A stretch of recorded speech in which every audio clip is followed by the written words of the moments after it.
The views and opinions expressed in this podcast are not those of New Zambia or its employees, but of the presenter and their respective guests. The New Zambia podcast is powered and proudly brought to you by New Zambia Media. Hi, welcome to a special edition of the New Zambia podcast. Today we're so excited to have two very special guests from the Bank of Zambia. This week, Zambia has joined the rest of the world in commemorating Financial Literacy Week. This year marks 10 years since its inception. The commemoration has been running from the 21st of March to the 22 and will be running to the 27th. The events were launched by a live nationwide broadcast from the Finance Minister, Honorable Stumbeko Msukotwani, and this was preceded by a speech from the Central Bank Governor, Dr. Denny Kalialia. The theme for this year's commemoration is Build Your Future, Be Money Smart. I would like to welcome Priscilla and Joseph from the Bank of Zambia. Welcome. Thank you very much. Welcome listeners and viewers. Okay, let's, without spending too much time, let's get straight into it. So, before we get started, Joseph and Priscilla. Joseph, can you please tell us a little bit about yourself and what you do at the bank? Thank you very much. Perhaps I'll just say that the manager votes management. Okay. That's my position at the Bank of Zambia, and I'm also involved in financial literacy activities, the dissemination of the information. Yes, that's what I can say. Excellent, excellent. And Priscilla, same to you. Yes, Mutepa. I'm assistant manager, current front office, Okay. and part of the team that is spearheading the Financial Literacy Week. Excellent, excellent. All right, Joseph, we're talking about financial literacy. Financial literacy, so what's the background behind the Financial Literacy Week, and maybe you can just give us a little explanation about the theme. Thank you very much. Maybe to start with, like you have said, I think viewers and listeners might want to know where we are actually coming from. So the Financial Literacy Week, first of all, is an event that is commemorated nationwide in Zambia. We set aside one particular week in the month of March where we commemorate the activities around the Financial Literacy Week. And going into the background, you may wish to know that it came up as a result of one study which was conducted by a company called Finmark. Okay. They came up with a report which they called Finiscope. Okay. So they conducted research among the adult population of Zambia in 2009, and actually this report came out around 2013. All right. And that report revealed that quite a number of our people, both in urban areas and in rural areas, were unbanked. Yes. And it actually put the figures at 33% of Wow. the people to say these are the only people who are financially included. Wow. And when we talk about financial inclusion in our case, we're talking about people who have a formal account with a formal financial institution or an informal financial institution. You know, we have mobile network operators, Yes. for example. Yes. Those they fall under what we call the informal sector. Okay. But that report took into account both those who had accounts in the formal sector and also in the informal sector. And it only put the population at 3.7%, which translated into 3.1 million people. Wow. So it meant that 63.7% of the people were actually not financially included, and this is raised some concerns. Yeah, it raised concerns like where these people, if they can't have an account with anybody, any financial institution, Where are they taking the money, for example, when they have the money? Are they keeping it in their homes or are they burying it in the ground? So there was now a campaign that was initiated. And this is where we are coming from, and it came up with an initiative which is called the Financial Literacy Week. You may wish to know that this is a localization. You know, in Zambia we call it the Financial Literacy Week, but globally it's called the Global Money Week. Global Money Week, and this year we are privileged that the Global Money Week and the Financial Literacy Week, they're actually coinciding. They are running during the same actually period. So all we are trying to do is try and educate the masses so that they may have their confidence, you know, they may have the motivation and you know, to be able to use the finances well, you know, to be able to trust the financial institutions and so on and so forth. So coming to the theme for this year, we are looking at building a future, be money smart. Yes. Build your future, be money smart.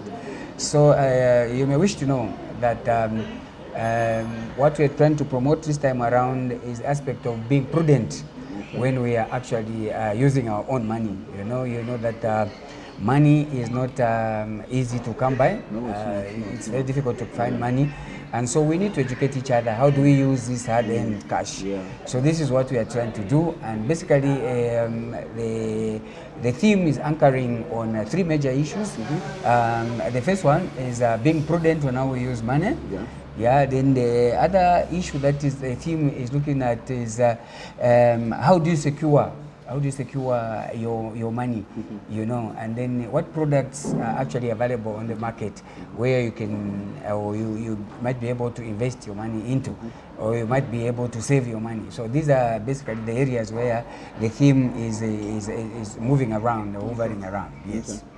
Okay, so now since we're talking about the whole financial literacy week and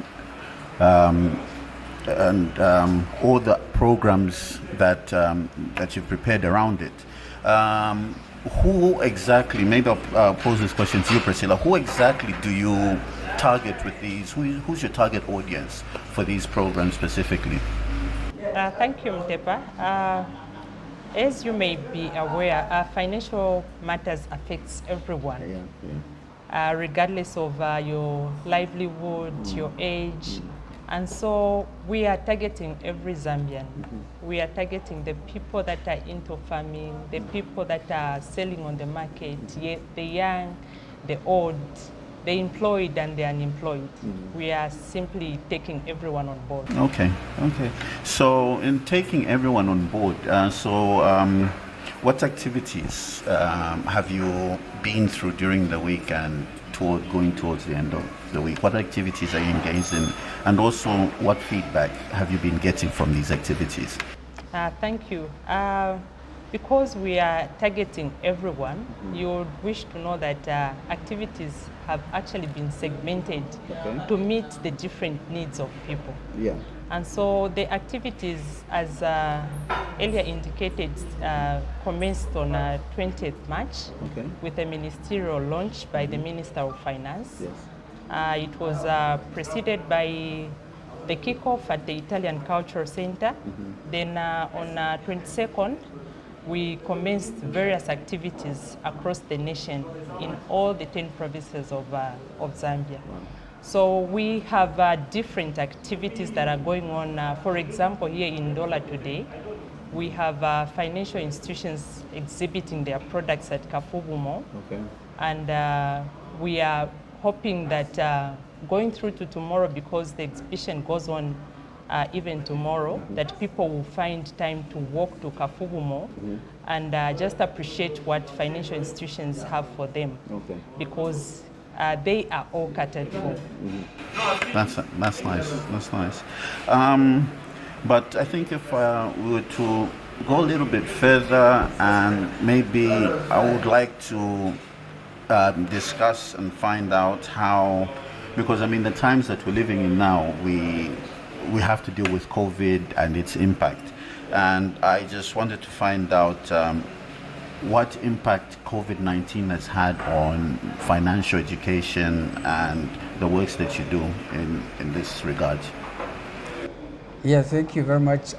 Maybe before I answer that question, let me just go a little bit backward and look at the Financial Trust Week. Like you rightly put it, I just want to emphasize, you put it that we've actually been commemorating for the last 10 years. From 2013 to date, we've been running these programs for 10 years. And they have been very, very successful, as we'll be able to hear later on. And Zambia actually, as a nation, has won a number of awards, based on the efforts that have been made in promoting literacy among our, especially financial literacy among our population.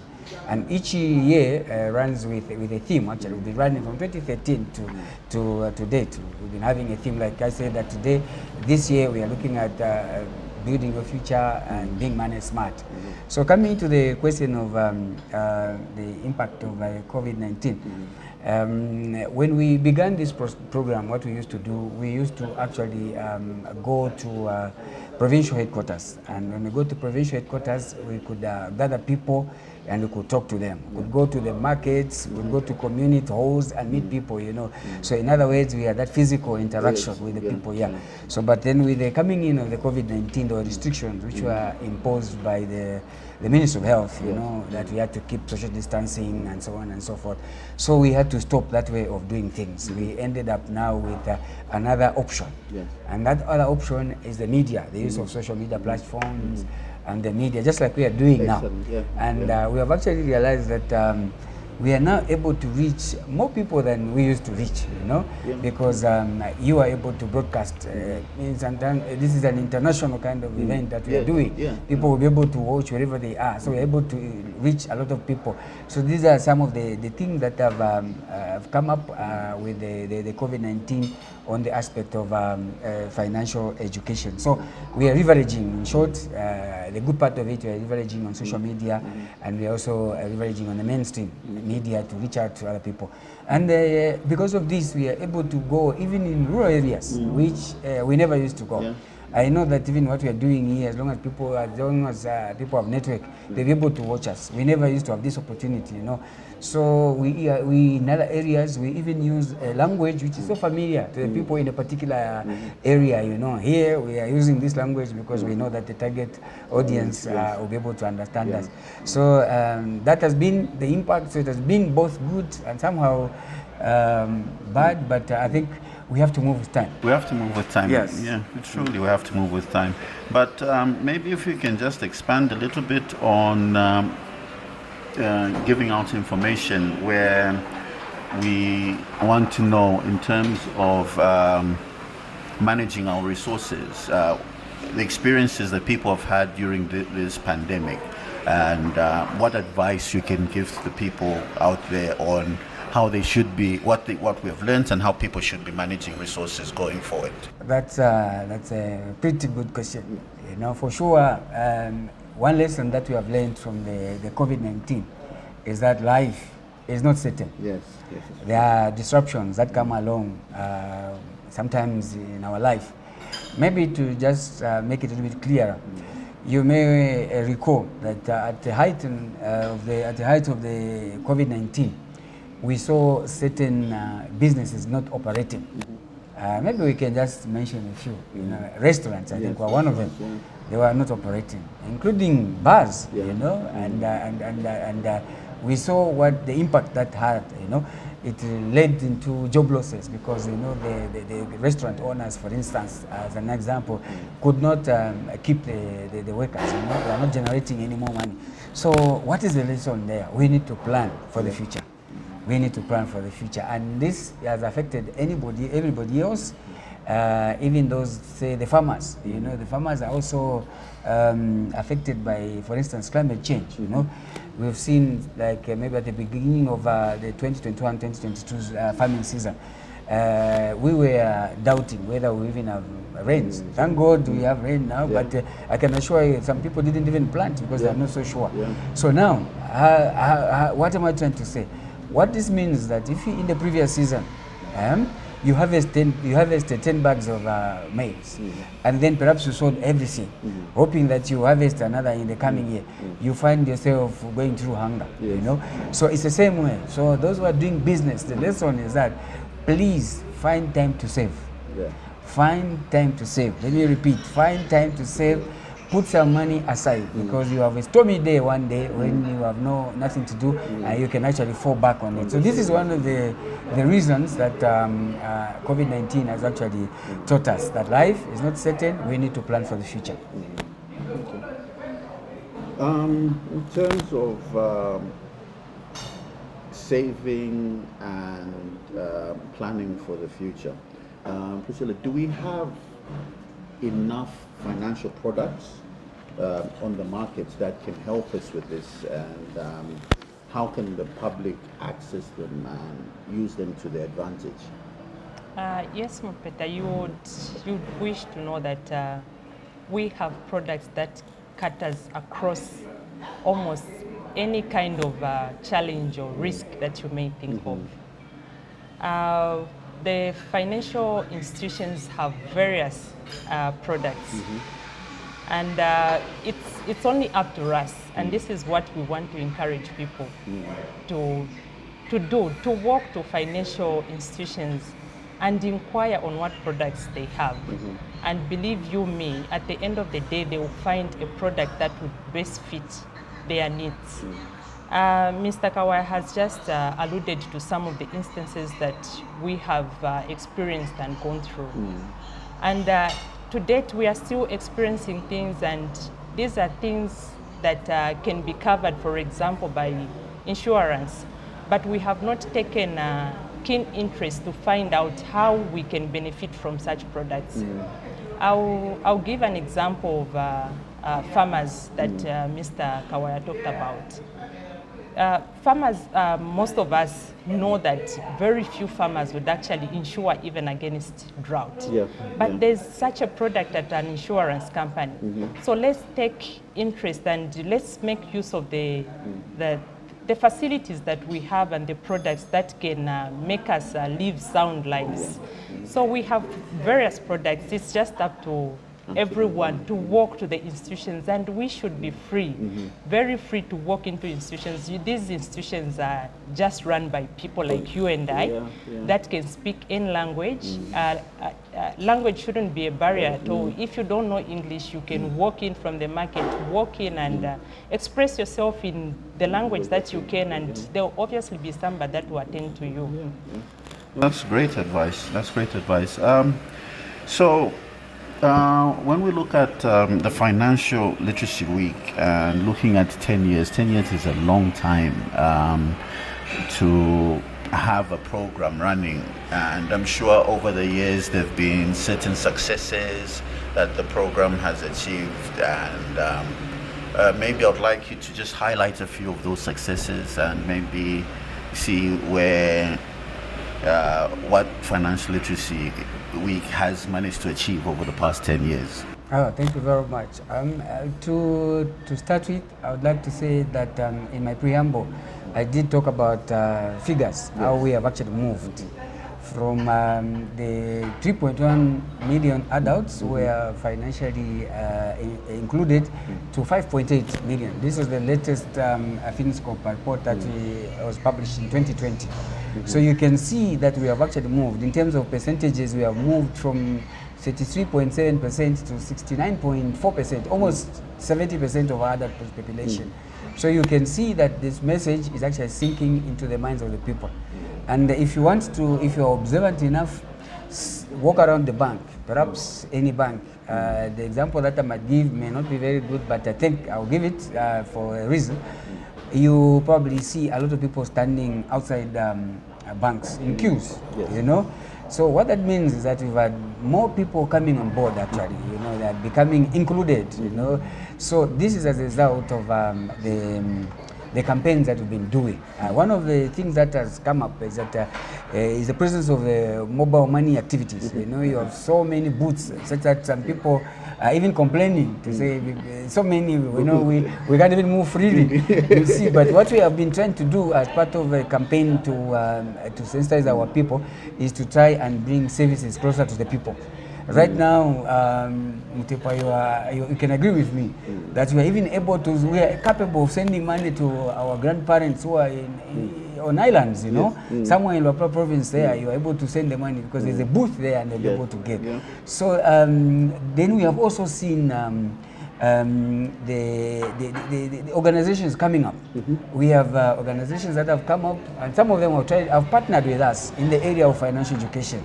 They are also going out to educate the masses, you know, educate the women, educate the children, you know, like Priscilla talked about, that this program is all-encompassing. It's looking at elderly, it's looking at women, it's looking at the children.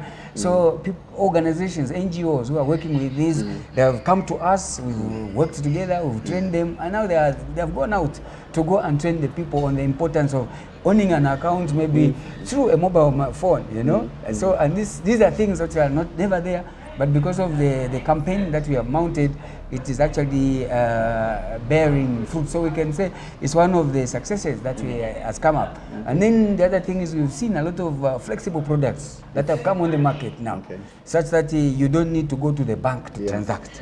You on your phone, you can transact. In fact, the other time when we had a similar discussion, we had a call from somebody who said, your mobile phone is your bank. You see, this is a result of the campaigns that we are doing. What we are doing here, we are actually giving feedback to financial service providers, and they're coming up with products that are actually helping the people. So these are some of the successes that we have scored. And as I said, at some point, Zambia has been recognized as a country that has really done much in the area of sensitization, and it has actually won a lot of accolades in this area.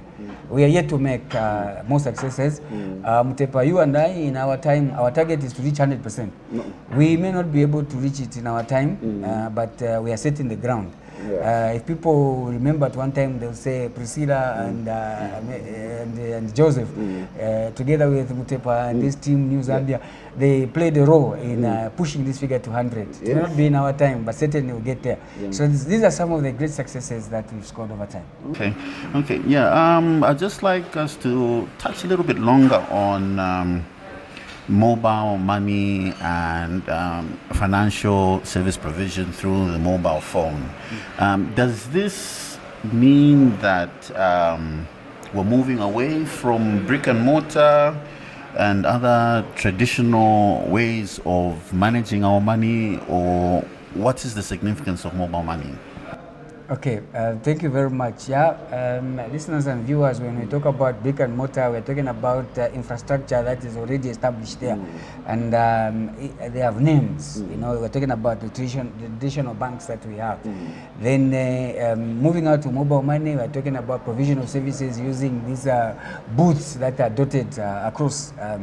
So the question is, are we doing away with brick and mortar? No.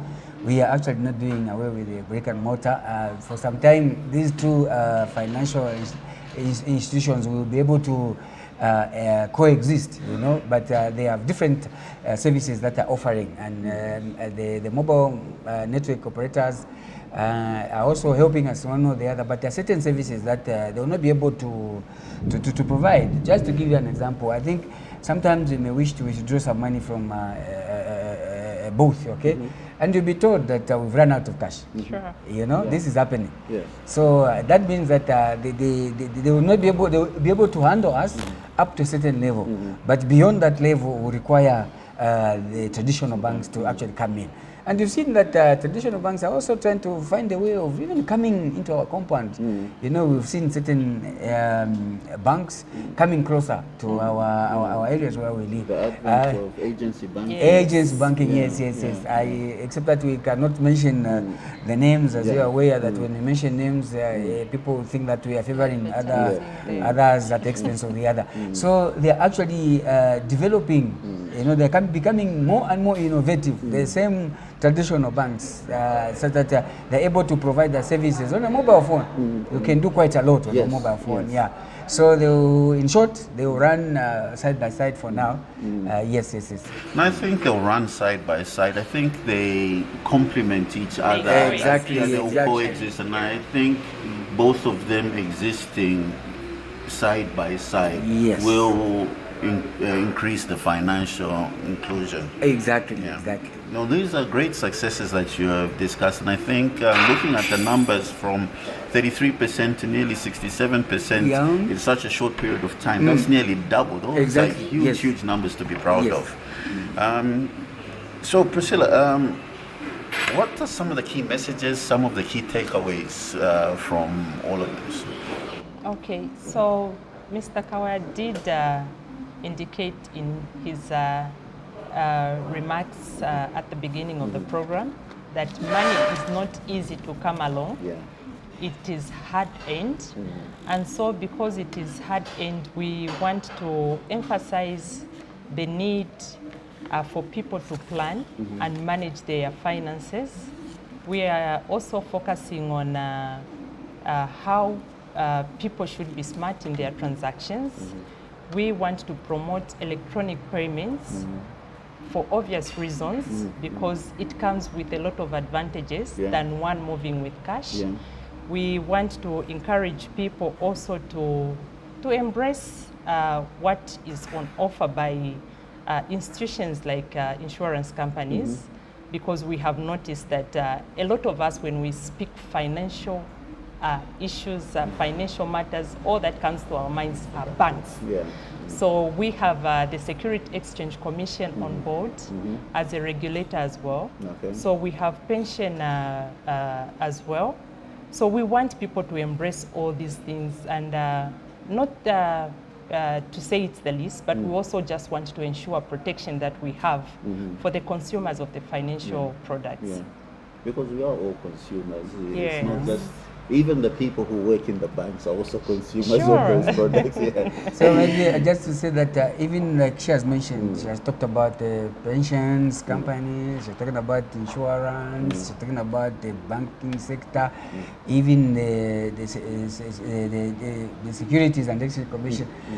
Even when we are doing financial literacy, we pick a theme, one theme, a particular theme from this area and from that area, and we disseminate. So we are working together. So. Okay. When we talk about financial literacy and financial inclusion, I think we have to look at it from a standpoint of where we are. I think right now we find it difficult because of where we are coming from, and people of a certain generation, money was a taboo subject in certain households and things like that. So it makes it very difficult when you've grown up to now start discussing money and being like that. So in that light, Priscilla, being a parent myself, how should we bring this culture about in our homes and be open with our children and start discussing these things with them? Thank you, Mutepa. I think we've had our lessons enough, as you have expressed it. It seemed to be a taboo at one point to talk about it with your parents, to find yourself in a financial institution and things like that. But that is what we want to discourage now. And remember, we said we are targeting everyone. And children are not excluded from it. We said we have products for everyone. And so we have products for children as well. So when it comes to parenting and introducing the financial issues to our children, we just want to encourage every parent to introduce financial matters to their children at the very most tender age that one can. There is no harm in starting to introduce a child to financial issues even at a tender age as early as 3 years old. We, in the past, as Mr. Kawaya said, we used to interact physically with people. We would go into schools, distribute piggy banks and things like that. That is just one of the tools that parents can also embrace and use even in their own homes. You introduce a piggy bank to a child, allow a child to start saving, to learn the art of saving. You want to inculcate this in a child when they are still very young. But you're not just saving without any plan. You also want to aid them to know what they are saving for. So you sit with them and you tell them, okay, we have started saving now. Here is your bank, a piggy bank. You are dropping coins. It could be notes, 2 kwachas, 15 way. And at the end of the year, we want to achieve this. We want to buy a pencil case for you, for example. Then the other thing that we haven't embraced as parents as well is that we have decided to leave educational tours to schools. And so we just want to encourage them that which the schools are doing by taking our children to financial institutions and the like, we can equally do it.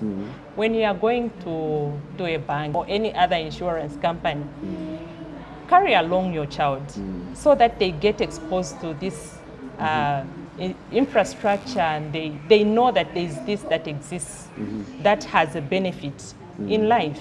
So we want to introduce children to such things at a very tender age, and it will really help us. No, it will help, and I think apart from, because once you start talking to children about saving, then it's a very good lead into beginning a discussion on budgeting. So Exactly. how do we now start talking from saving? How do we move to talking about budgeting, and how should we talk about budgeting with our children? Thank you. You know, you cannot budget when you don't have any plan. You don't have anything. A budget is simply a plan that you are putting forth. Like you rightly put it, if you have been saving, then you are able to sit your child down and say, how much do you have? You want to look at what the sources of income one has. So how much do we have? What do we want to spend on? You want to look at what the needs are and what are the wants. So you learn also to prioritize in your life. So saving actually helps. You cannot do, the two are actually like coexisting because you cannot do one without the other one. So budgeting and saving are partners, if you wish to put it that way. Okay. Now, I wanted to touch on something that maybe we can call slightly controversial, something that is quite touchy, and that is the issue of borrowing and issue of credit and how do we manage. Because when we look at borrowing, culturally, it's a bad thing, but it should not necessarily be a bad thing, because it should just be borrowing should be a tool. So how do we get ourselves into looking at borrowing from this bad thing that has culture always been, oh, these people, they owe money, they don't know how to manage their funds, and into moving into now a position where we look at borrowing as a tool. Yes. Thank you, Mutepa, once more. Borrowing indeed can either be viewed as a bad thing when you don't handle it well, and it can equally be viewed as a good thing when you do it the right way. So when you are borrowing, we want to encourage people that the first thing that you need to do is have information that you need for you to do the right thing or to borrow the right way, and to commit yourself to a right product. If you want to borrow today, and let me give an example of one going to borrow from a financial institution. You would want to know what products they have. As earlier indicated, there are a lot of products that are on offer. So you don't just want to walk into a bank and say, I have come to ask for a loan. You want them to present to you what type of loans they have, what conditions are attached to each kind of a loan. And when you have availed that information, you will be able to pick on a loan that best fits your needs. If not, you will pick on a loan that will cause problems in your lives. So once you have accessed the loan again, you don't want to go and misapply it. Yeah. You don't want to go and borrow for a house, for example, and after you are given the money, you opt to go on a holiday. It is very possible that when you were planning to go and borrow for a house, you knew that I would be getting rentals from this house because I'll rent it out. Yeah. Or I'll move into the house and I'll stop paying rentals. Exactly. But if you are going to misapply your loan and put it on vacation, the moment you are back from vacation, Mutepa, you will be faced with bills that you fail to manage. Yeah. And that becomes a hassle now. And people will say borrowing is not good.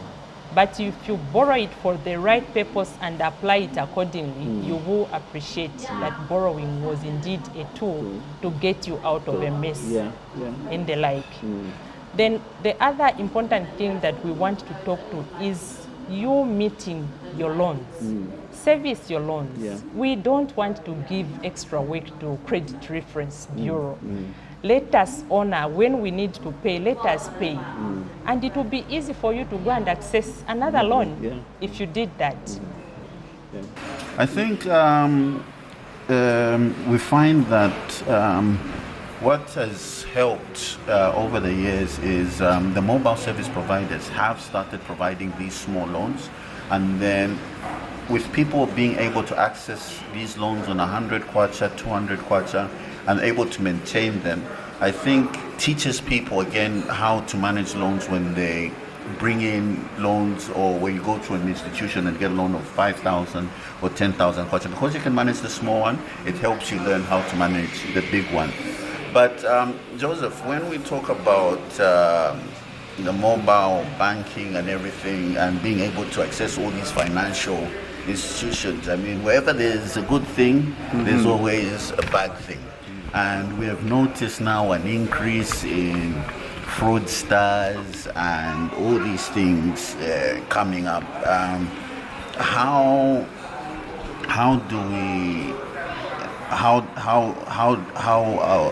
are these able to be mitigated in terms of mobile transactions, and how the consumer going to be secured? Yeah, you're very right. I think in the recent past, we've actually seen an increase in reported frauds involving mobile transactions.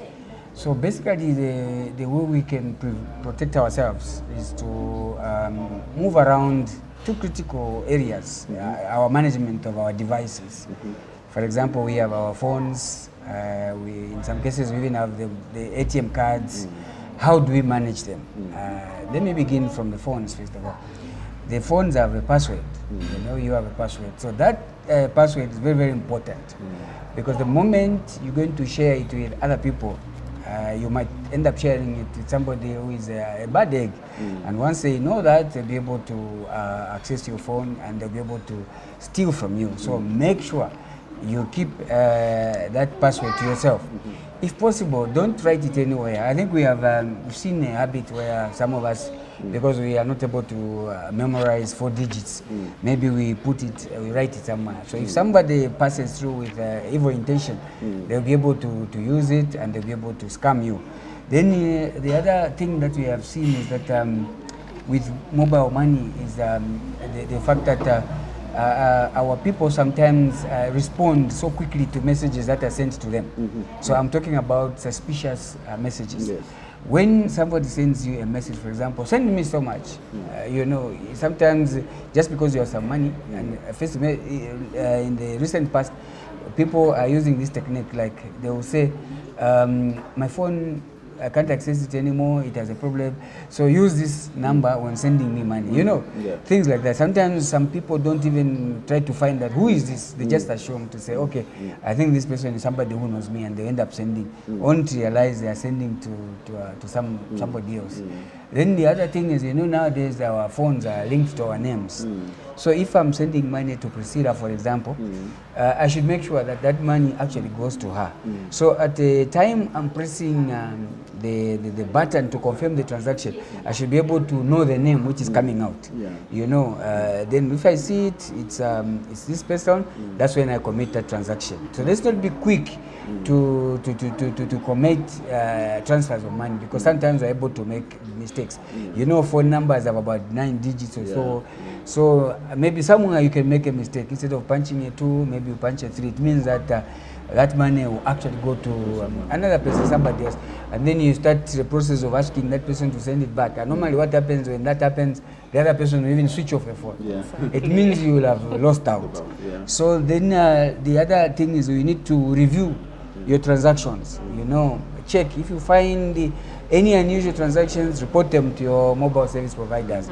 Either maybe you have lost your phone, you can report to them so that they block it, so that nobody else has access. And then with the cards, the ATM cards, they have the PIN numbers, the personal identification numbers. You know, these, just like passwords, you need to just know them yourself.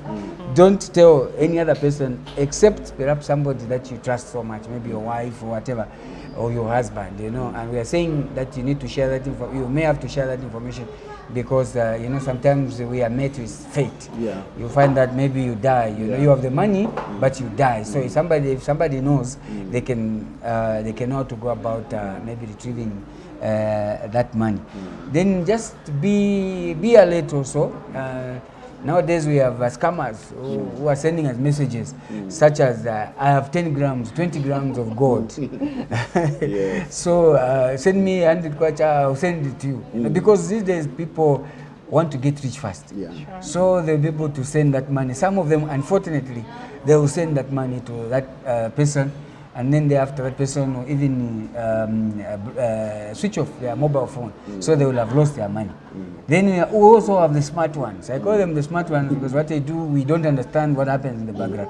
What they will do is they will send you 1,000 Mutepa, for example, and then they will call you. I'm very sorry, I was in a hurry. I wanted to send this money to somebody who has a funeral, but I've sent it to you. Please send it back to me. Somehow I don't know how they know that Mutepa has money in there. In the phone, because from the people that you've been following who have been reporting these cases, mostly are those who have something. You know, they have money in their phones and mobile devices. So between the time that person is sending the money back, that person will have reversed the transaction. So I call them smart because I don't know how they manage to reverse the transaction. So by the time you are sending them back the 1,000 kwacha, you find that your account will be hit. So you will have lost that 1,000. So these are the things that we are actually coming across. You know, people reporting such kind of frauds. So let's just be alert. If we suspect something, let's not respond. And then sometimes we have also people who are told you have won something. You know, somebody just send you a message, I've won something, and for us to courier this, you need to send us 500 kwacha, you need to send us 200 kwacha. Somehow our people will even send that money back to that person. But we need to ask ourselves, did I participate in any competition for me to win anything? You see, but somehow because we want to get rich quickly, we are not cautious, you know, things like that. So we are talking about alerting our people. Sometimes maybe I can just take advantage to talk about briefly about those who do foreign exchange transactions. We've also gotten some people crying because they have gone to buy forex only to discover that they have been given counterfeits. You know, they have lost the money. You know, so we are encouraging such people to deal with licensed institutions, you know, and if they want to exchange the money, let them go to a bureau, for example. They'll find a certificate from Bank of Zambia allowing that bureau to operate. So we don't want people to lose money anyhow.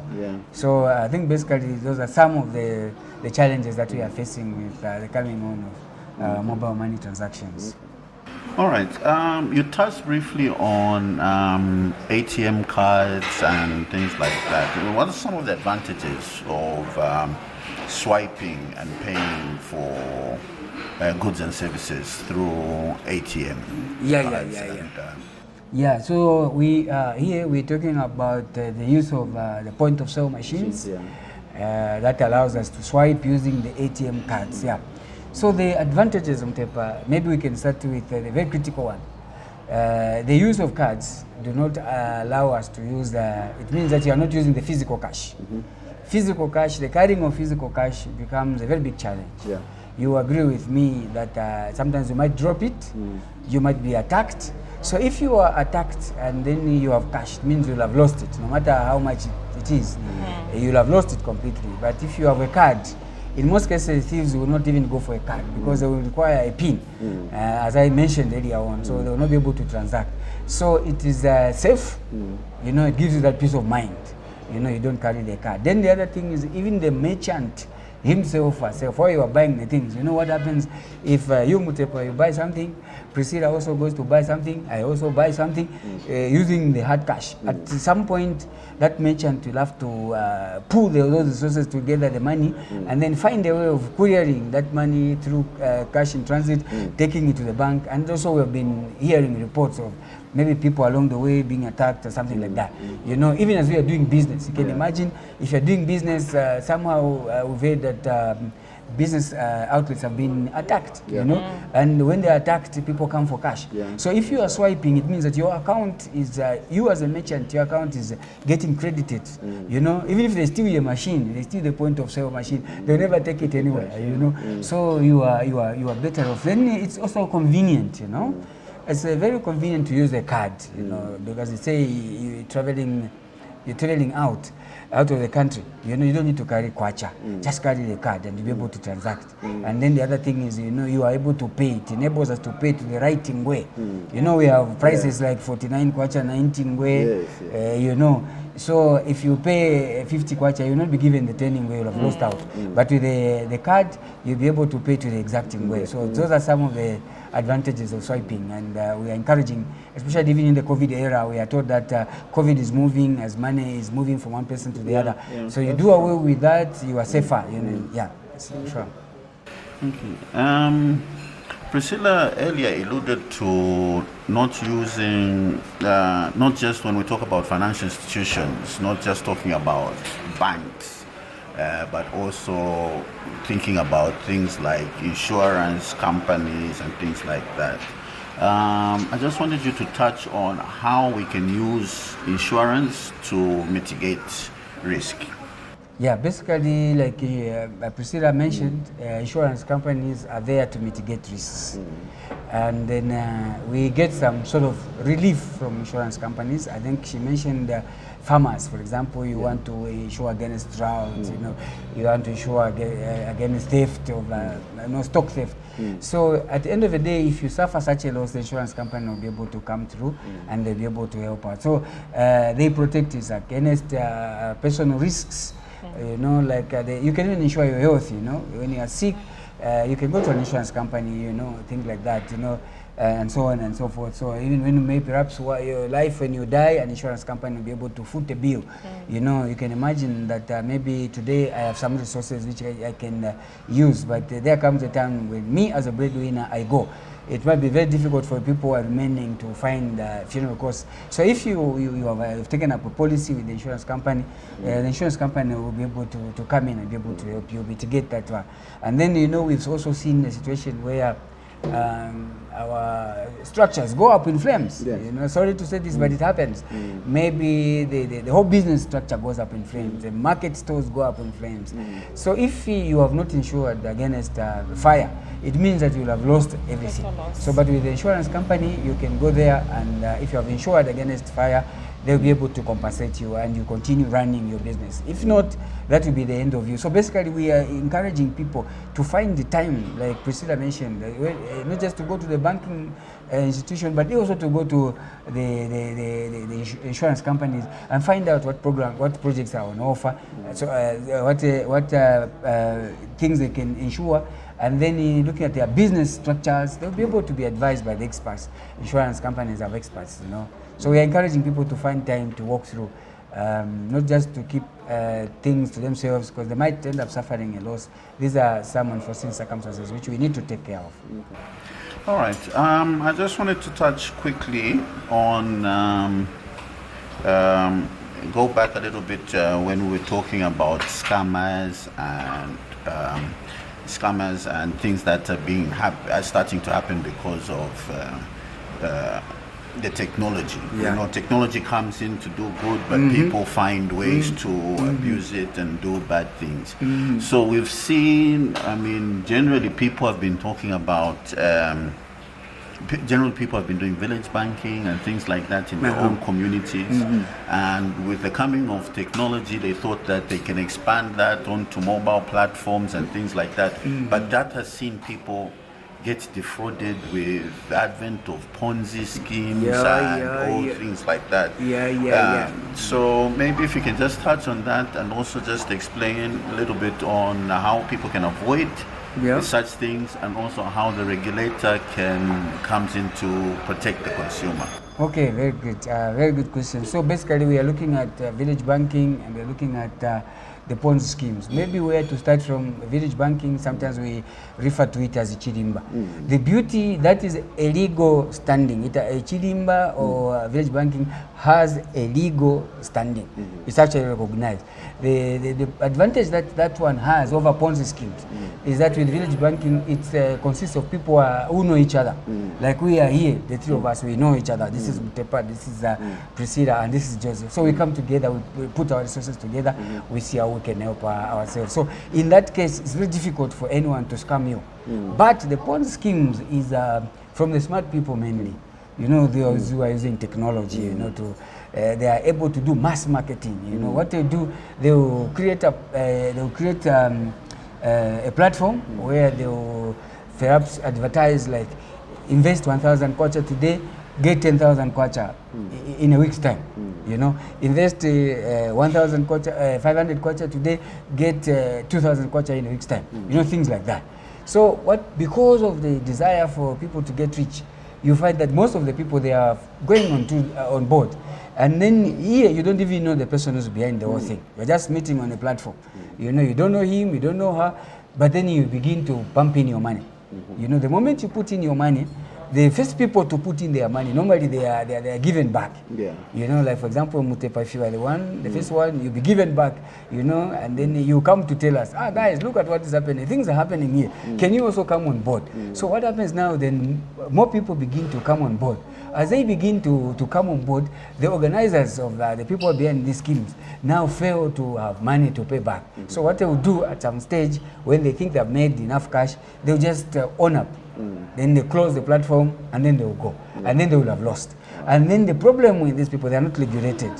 So you can't go, you don't have any recourse with anybody. You can't go to Bank of Zambia, you can't go anywhere else because they are not regulated. They are just like people who are thieves, in other words. So you will have lost out, and people are losing things. But I think what we need to know is that much as we want to get rich quick, we should know certain things, we should question certain things. For example, if someone is going to tell you invest 1,000 kwacha today and then be able to get 10,000 kwacha in a week, ask them, where are they investing the money? Which kind of business will give them that kind of return within that short period of time? But normally we are overlooking these things because all we want is money. At the end of the day, we lose out and we start crying, which is too bad. We really sympathize with such people. I think we had in some town, I don't want to mention it, but we had a case in some town where people were actually duped and they lost out. So too bad for such people. So we have to be careful with those Ponzi schemes. We can do village banking because at the end of the day, village banking, once you collect your cash, it will end up in the financial sector, and you're dealing with people that you already know. It's very easy to attain. Yes. Maybe just an addition to that, or an emphasis to what Joseph has already said. To all financial institution products consumers, you are guaranteed protection only when you access the products from the registered companies. Yes. So you are free to browse on the websites, to walk into the regulators' offices and request for the institutions that are registered. That way you are guaranteed of your protection. Well, that's nice. I mean, it's nice to know that the regulator's doors are open, because as a consumer, you walk past, you see the big buildings and the soldiers outside, and you think that I can't go in there. But it's through discussions like this, I think that us, the consumer, we're able to see that, it's only human beings on the other side, and we can also go in. Yeah, you're right, actually. What you have said is the feedback that we get from people. Yes. One time we were on air, and somebody just phoned and said, "You people, make that place accessible." But we told them to say, no, like you said, human beings, you come with a good intention, they'll be able to attend to you. Those are public officers. Feel free to walk in, ask if you're asking for service which we are not able to provide. We'll be able to refer you to the right officers. For example, if you come that you want to insure with Bank of Zambia, we don't do that, so we'll refer to the right people, politely, of course. Okay, so as we wind up, as much as we've spoken about all these electronic ways of transacting and the modern way where things are going, I think we can all agree that we will never leave physical cash behind. And with physical cash always comes the aspect of the money getting damaged, people not keeping it properly, and the currency getting spoiled. So I think I just, as we wind up, I just wanted to know, when money is damaged,